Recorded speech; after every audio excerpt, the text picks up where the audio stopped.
Welcome to my channel D R study point. आज पिला आमे साइंस पेपर 1 रो पदार्थ विज्ञान रो किछि क्वेश्चन नेचे। ए क्वेश्चन गुड़ा बहुत इंपोर्टेंट। ए क्वेश्चन गुड़ा को मु एक्सप्लेनेशन सहित व्याख्या करी तमे जेंति परीक्षा रे भलो करि परबो सेति मु प्रति क्वेश्चन को एक्सप्लेनेशन करी। ता प्रथम क्वेश्चन देछि रासायनिक परिवर्तन निम्नोक्त केउंटी घटिताए। तो एक नंबर आंसर होची तो विभिन्न प्रकार दे थाए रंग रे परिवर्तन परिवर्तन वस्तुत्व रे परिवर्तन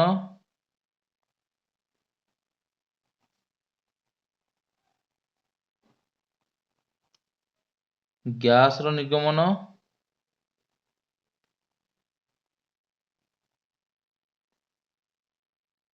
तापमात्रा रे परिवर्तन।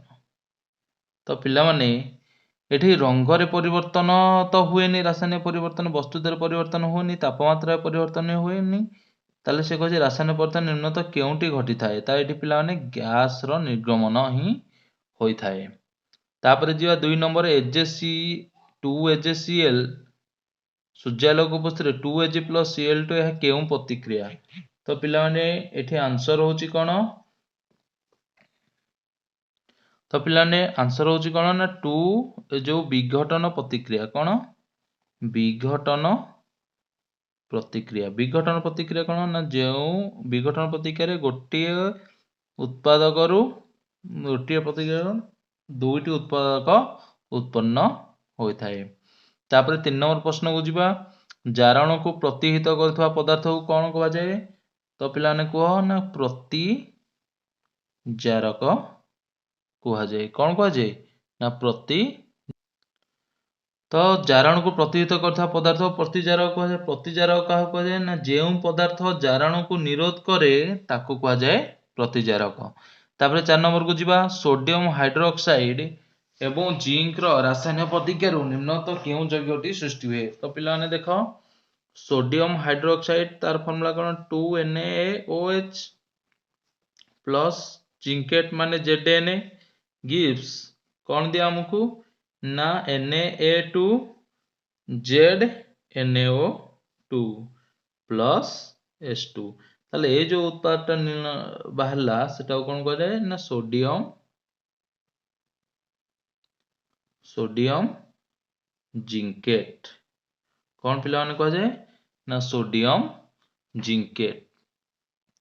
5 नंबर प्रश्न पिलाने जिबे एबे 5 नंबर प्रश्न कर देछि डैश रे हाइड्रोनियम आयन संकेत। पिलाने हाइड्रोनियम आयन संकेत होछि कोन ना H3O+। ताले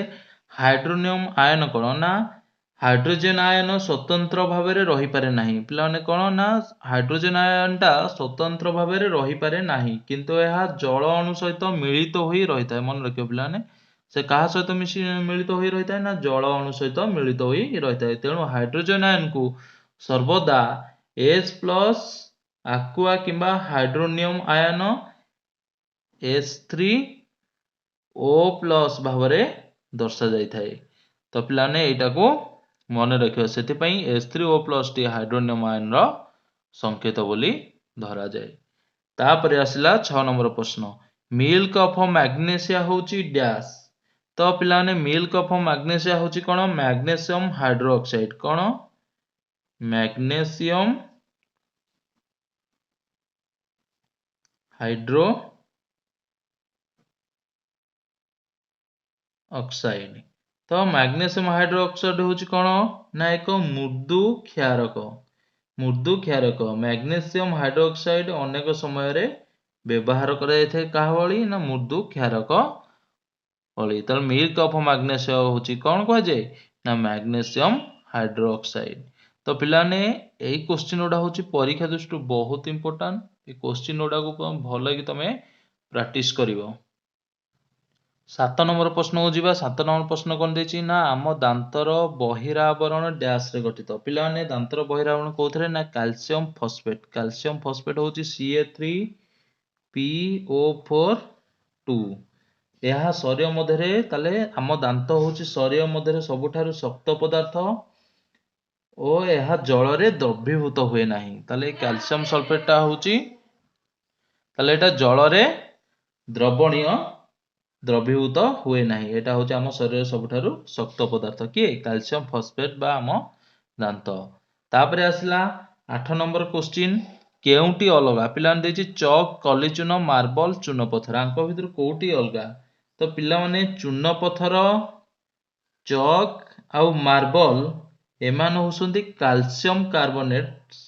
ର ଭିନ୍ନ ଭିନ୍ନ ରୂପ କାହାର କ୍ୟାଲସିୟମ କାର୍ବୋନେଟ ର ଭିନ୍ନ ଭିନ୍ନ ରୂପ। ତେଣୁକରି ସେଇ ଦୃଷ୍ଟିରୁ ଦେଖିଲେ ଏଇ ତିନିଟାଙ୍କ କ୍ୟାଲସିୟମ କାର୍ବୋନେଟ ର ଭିନ୍ନ ଭିନ୍ନ ରୂପ କିନ୍ତୁ କଲିଚୂନଟି ନୁହେଁ। ତେଣୁକରି କଲିଚୂନଟି ହେଉଛି ଅଲଗା। ମନେ ରଖିବ କ୍ୟାଲସିୟମ କାର୍ବୋନେଟ ଭିନ୍ନ ଭିନ୍ନ ରୂପ ହେଉଛି କିଏ କିଏ ନା ଚକ୍ ମାର୍ବଲ ଚୂନ ପଥର। ତାପରେ ପିଲାମାନେ ହେଲା ଲେଡ୍ ନାଇଟ୍ରେଟର ଦ୍ରବଣରେ ପୋଟାସିୟମ ଆୟୋଡାଇଡର ଦ୍ରବଣ ମିଶାଇଲେ ଡ୍ୟାସ୍ ରଙ୍ଗର ଅବକ୍ଷେପ ସୃଷ୍ଟି ହୁଏ। ତ ପିଲାମାନେ ଏଠି ଆନ୍ସର ହେଉଛି କ'ଣ ନା କଳା ରଙ୍ଗର ଅବକ୍ଷେପ ସୃଷ୍ଟି ହୁଏ।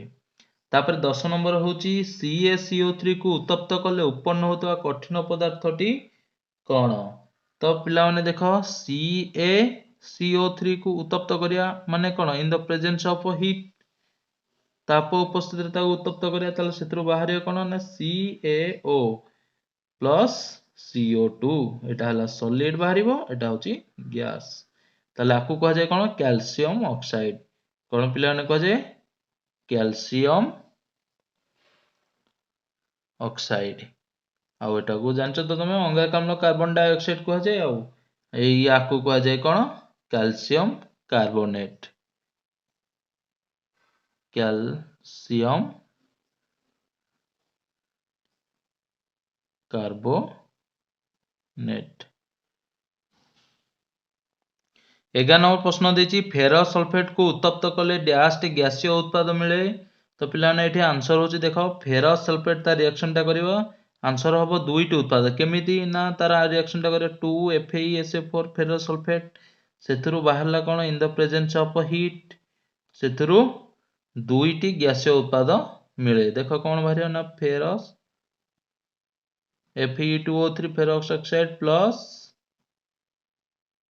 ସଲଫର ଏଇଟା ହେଉଛି ଗ୍ୟାସ୍ ଆଉ SaO3 ଏଟାକୁ ପିଲାମାନେ କୁହାଯାଏ ସଲଫର ଡାଇଅକ୍ସାଇଡ୍ ଏଟା ହେଉଛି ସଲଫର ଟ୍ରାଇ ଅକ୍ସାଇଡ୍। ତାହେଲେ ଏଇ ଦୁଇଟାଙ୍କ ଗ୍ୟାସୀୟ ଉତ୍ପାଦ ଫେରସ୍ ସଲଫେଟକୁ ଉତ୍ତପ୍ତ କଲେ ମିଳିଥାଏ। ତାହେଲେ 12 ନମ୍ବର ହେଉଛି ଚିପ୍ସ କୋଳରେ ଜାରଣ ପ୍ରତିହିତ ପାଇଁ କେଉଁ ଗ୍ୟାସ୍ ଭର୍ତ୍ତି କରାଯାଇଥାଏ ତମେ ପିଲାମାନେ ଜାଣିଛ କୋଉ ଗ୍ୟାସ୍ ନା N2 ଗ୍ୟାସ୍ ମାନେ ନାଇଟ୍ରୋଜେନ ଗ୍ୟାସ୍ ଭର୍ତ୍ତି କରାଯାଇଥାଏ। ତ 13 ନମ୍ବର ପ୍ରଶ୍ନ ହେଉଛି ପିଲାମାନେ 13 ନମ୍ବର ପ୍ରଶ୍ନ ହେଉଛି ପିଲାମାନେ କ'ଣ 13 ନମ୍ବର ପ୍ରଶ୍ନ ହେଉଛି ପିଲାମାନେ କ'ଣ ନା ପ୍ରତି ଅମ୍ଳ ଭାବେ ବ୍ୟବହୃତ ହେଉଥିବା ମ୍ୟାଗ୍ନେସିୟମ ଧାତୁର କ୍ଷାରଟିର ଜଳୀୟ ଦ୍ରବଣର pH କେତେ ତ ପିଲାମାନେ ଆମେ ଜାଣିଛେ 7 ହେଉଛି pH ସ୍କେଲରେ କ'ଣ ପ୍ରଶମିତ ନା କ୍ଷାର ନା ଅମ୍ଳ ତାଠୁ ଯଦି କମିଲା 0 ପର୍ଯ୍ୟନ୍ତ ଆସିଲା ଯେତେ ଯେତେ କମିବ ସେତେ ଅମ୍ଳୀୟ ଅଂଶ ବଢ଼ି ଚାଲିବ ଯେତେ ବଢ଼ିବ ସେତେ କ୍ଷାର ଅଂଶ ବଢ଼ି ଚାଲିବ 14 ପର୍ଯ୍ୟନ୍ତ। ତାହେଲେ ଏଠି ଧାତୁର କ୍ଷାରଟିର ଜଳୀୟ ଦ୍ରବଣ ମାନେ କ୍ଷାର ମାନେ କ'ଣ 7 ରୁ 14 ଭିତରେ ଯୋଉଠି ରହିବ ତାହେଲେ ତାର pH ମୂଲ୍ୟ ହେଉଛି କେତେ ପିଲାମାନେ ନା 10। ତାପରେ ଯିବା 14 ନମ୍ବର 14 ନମ୍ବର ଦେଇଛି NaOH aqua ପ୍ଲସ୍ HNO3 aquaର ପ୍ରତିକ୍ରିୟାରୁ ସୃଷ୍ଟ ଲବଣର ଜଳୀୟ ଦ୍ରବଣ pH କେତେ ତ ପିଲାମାନେ ଦେଖ NaOH aqua ହେଉଛି ଗୋଟେ କ୍ଷାର କ'ଣ ଗୋଟେ NaOH ହେଉଛି ଗୋଟେ କ୍ଷାର ଯେହେତୁ OH ଲାଗିଛି ଅମ୍ଳରେ ଥାଏ ପିଲାମାନେ କ'ଣ ନା H+ ଆୟନ ଆଉ କ୍ଷାରରେ ଥାଏ OH ତାହେଲେ NaOH ହେଉଛି କ୍ଷାର ଏବଂ HNO3 ହେଉଛି ପିଲାମାନେ କ'ଣ ନା ଅମ୍ଳ କ'ଣ ନା ଅମ୍ଳ ଏଠି H ଲାଗିଛି। ତାହେଲେ କ୍ଷାର ଅମ୍ଳର ପ୍ରସ୍ତୁତି ଲବଣର pH କେତେ ତାହେଲେ ପିଲାମାନେ ଦେଖ କ୍ଷାର ଆଉ ଲବଣର ପ୍ରସ୍ତୁତି ମାନେ କ୍ଷାର ସହିତ ଅମ୍ଳ ମିଶିଗଲେ କ'ଣ ହୁଏ क्षार प्लस अम्ल कौन हुए प्रशमित हो जाए आम पेटर गैस होची माने सेतोले आमर कौन अम्ल वृद्धि हो जाउची सेतोले आमे कौन गोटे इनो आनी पी दउचे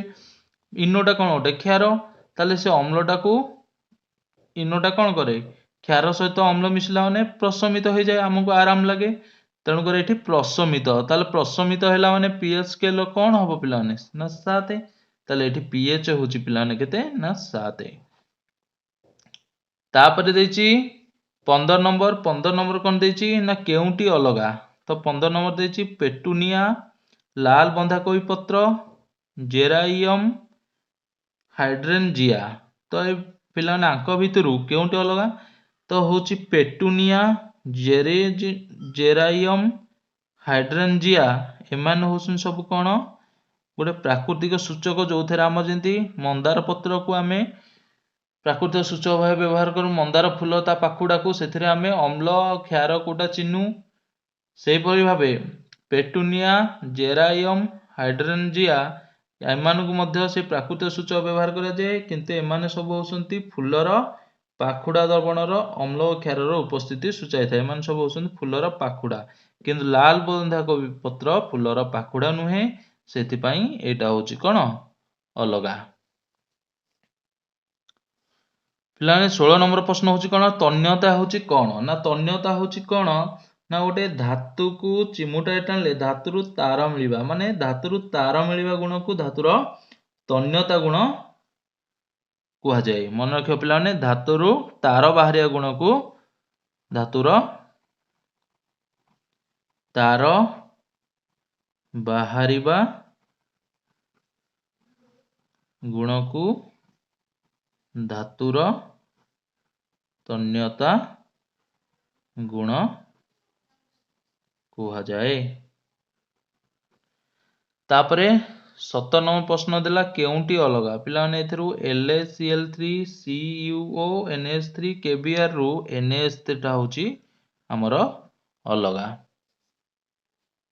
तो पिलाने 18 नंबर प्रश्न होची निम्नोक्त काहार दहन अक्षच शिखा सृष्टि हबो तो पिलाने एठी होची पृक्त कार्बन अपृक्त कार्बन हम जानचे जोटा एक बंध सृष्टि करथो से होची पृक्त कार्बन जे एक बंध कि ताठू दुई बंध त्रिबंध सृष्टि करथो अपृक्त कार्बन तेणु करी एठी पृक्त कार्बन ही अस्वच्छ शिखा सॉरी अपृक्त कार्बन स्वच्छ शिखा सृष्टि हबो तेणु करी ऑप्शन सी टा होची पिलाने ठीक आंसर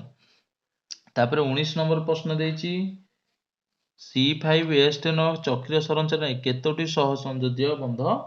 रही थाए तो पिला माने देखो सी रो चक्रीय संरचना में करबा एठी सी सी C5 ताले पांचटा हे गला आमे जानचे सी रो कार्बन रो बाह्यतम कक्षीय रे केतटा इलेक्ट्रॉन ना 4टी ताले ए भलिया आमे तांको करि दवा बाह्यतम कक्षीय रे केतोटी इलेक्ट्रॉन थाए 4टी तेणु करी से कौन करिवो 4टा इलेक्ट्रॉन रो से सहभागिता करिवो एठी दीटा एठी दीटा एथरु एपट कार्बन रो गोटे एपर कार्बन रो गोटे ताले एठी दीटा ताले पिला माने एठी हे गला केतरा 6टा ताले आउ दीटा दरकार से तार कोन निष्क्रिय गैस रो संरचना लाभ करिया पई प्रति कार्बन तेणु करी से दीटा हाइड्रोजन सहित हाइड्रोजन परमाणु क्रमांक केते 1 तेणु करी से कार्बन सहित सहभागिता कले सहसंयोजक बंध गठन कले तार हे जिवो 2 से निष्क्रिय गैस रो संरचना लाभ कर देबो ताले एटा हे गला से भली एठी भी से भली एठी भी दीटा H X एठी भी दीटा ताले देखो पिलाने ये 2 ये हला 4 4 ये हला केते 2 2 4 ये 4 4 8 ताले कार्बन निष्क्रिय गैस रो संरचना लाभ कर देला H X H ताले एठी दीटा बिंदु एठी दीटा X H X H एठी दीटा बिंदु से बळी भारे एठी ताले एपरि भाबरे पिलाने केतरा से सहसंयोजक गठन करिवो ना गोटे दीटा तीनटा चारटा पांचटा छटा सातटा आठटा नौटा 10टा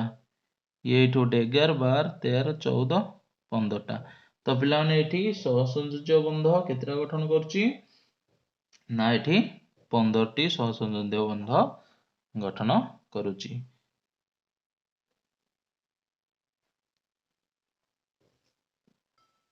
तो पिलाने 20 नंबर होछि केसेल अणु गठन बेले के एवं सीएल यथाक्रमे केउ निष्क्रिय मौलिकर इलेक्ट्रॉन संरचना धारण करने ता माने मन रखतो पिलाने के एवं सीएल ता पाखा पाखी होछि निष्क्रिय गैस किए ना ए आर्गन तेणु करी एमाने निष्क्रिय गैस रो संरचना धारण करती गोटे सहसंयोज्य बंध गठन करिया पई तेणु करी एठी आंसर हो पिलाने कोन ना ए आर तापरे 21 नंबर प्रश्न को तो पिलाने एटा KCl plus AgNO3 gives KNO3 plus AgCl2 एही रासायनिक समीकरण पदार्थों भौतिक धर्म दर्शाया पई ए liquid gas aqueous plus solid मध्यरु केतोटी व्यवहार हबो देखो पिलाने दुईटी उत्पाद बाहरछि तेणु करी आंक भितर दुईटी ही व्यवहारित हबो दुईटी ही व्यवहार हबो। एबे आमे 22 नंबर प्रश्न को जिबा 22 नंबर प्रश्न कर देछि ना PbO plus C gives us Pb plus CO यह की प्रकार रासायनिक प्रतिक्रिया तो पिलाने एठी देखो एठी होछि कपर टा कोन करछि ना कपर ऑक्साइड टी ऑक्सीजन हराउछि एवं विजारित होछि हाइड्रोजन ऑक्सीजन एठी देखो पिला माने सॉरी पिला माने एठी Pb टा ऑक्सीजन हराउछि एवं कोन कार्बन ने से ऑक्सीजन टा जाय कि लाभ करछि तेणु करी एई भले थिले एठा जणे जारित हेउछि अन्य भाव प्रकाश कले जेकोसी रासायन प्रतिक्रिया समय गोटे प्रतिकारक जारित होतिला बेले अन्य प्रतिकारकटी कोन होछि विजारित हुए एही प्रकार रासायन प्रतिक्रिया को जारण विजारण बा विजारण जारण कहंती तो एठी पिला माने आंसर होछि कोन जारण विजारण एठी से ऑक्सीजन हरउछि Pb ता माने ऑक्सीजन हरेले एटा कोन कह जे जारण विजारण रासायनिक प्रतिक्रिया ताले एठी पिला माने होछि डैश रो परमाणु आकार सबुठारु सान तो पिला माने कार्बन रो हमरो जो टेबुल देखिले से टेबुल रे कार्बन रो परमाणु होछि सबुठारु सान मने रखिबो।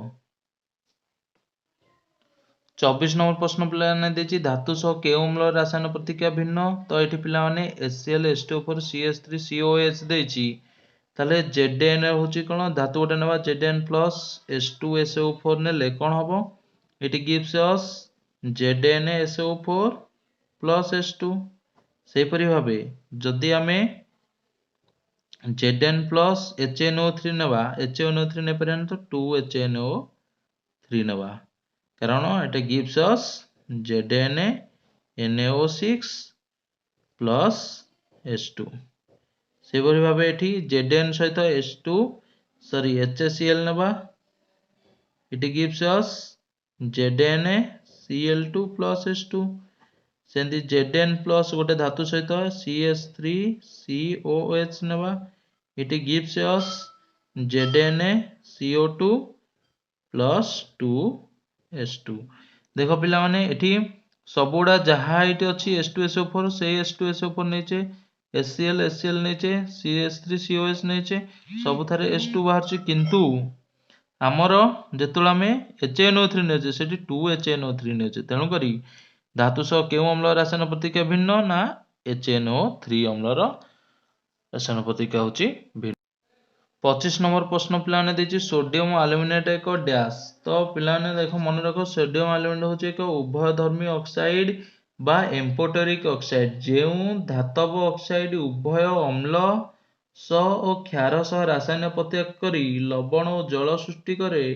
ताहाकू उभयधर्मी ऑक्साइड बा एम्फोटेरिक ऑक्साइड कहा जाए ताले सोडियम एल्युमिनेट एक होछि कोन एम्फोटेरिक ऑक्साइड तो देखो तार रिएक्शन टा देखि देबा La2O3 सोडियम एल्युमिनेट 2NaOH ताले एठी 2NaH sorry 2NaLO3 plus H2 एटा होछि पिलाने सोडियम एल्युमिनेट हला ताले से कहला उभयधर्मी ऑक्साइड और एम्फोटेरिक ऑक्साइड जो धातव ऑक्साइड उभय अम्ल और क्षार सह रासायनिक प्रतिक्रिया करी तो यहाँ देख पे क्षार सह प्रतिक्रिया कला या पूर्व कौन एल्युमिनियम टा क्या सहित अम्ल सहित प्रतिक्रिया करिवो सेठी सृष्टि करियो कौन ना 2ACl3 प्लस 3H2O ताहले सेई ACl से एल्युमिनियम टा पुणी जेतलकू क्षार सहित प्रतिक्रिया करची ताहले से कौन करची से कहला अम्ल और क्षार सह रासायनिक प्रतिक्रिया करी लवण और जल सृष्टि करथिले ताहले लवण एठी लवण सृष्टि होला एठी लवण सृष्टि होला तेणु जल ताहले सेई एल्युमिनियम टा एठी अम्ल सहित प्रतिक्रिया करी लवण जल सृष्टि कला एठी क्षार सहित प्रतिक्रिया करी भी लवण जल सृष्टि कला तेणु कर आकु कहा जाए कौन सोडियम एल्युमिनेट को एम्फोटेरिक पदार्थ।